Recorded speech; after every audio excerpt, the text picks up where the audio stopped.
Pemirsa, kepolisian Polda Bali menetapkan 3 warga negara asing Australia sebagai tersangka penembakan terhadap 2 warga negara asing di Villa Casa Santisia 1 Desa Munggu, Kabupaten Badung. Ketiga tersangka saat ini masih menjalani pemeriksaan intensif.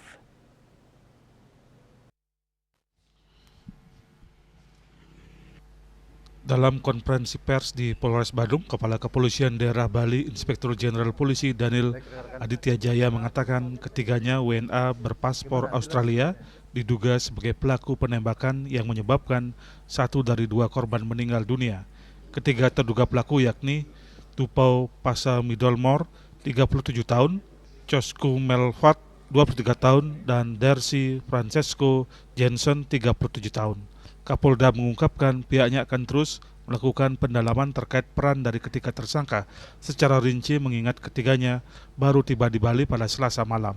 Sejumlah barang bukti berhasil disita. Sudah berhasil diamankan 3 tersangka ya, dari luar negeri.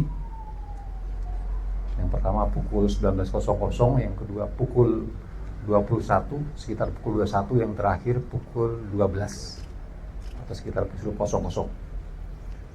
Dan sekarang sedang dalam pendalaman, ya, pemeriksaan ya, dan pengembangan terhadap perkara-perkara tersebut. Jadi saat ini pertanggal 18 Juni 2025 sudah diamankan 3 tersangka dan beberapa barang bukti yang diduga dipakai untuk melakukan perbuatan penembakan tersebut.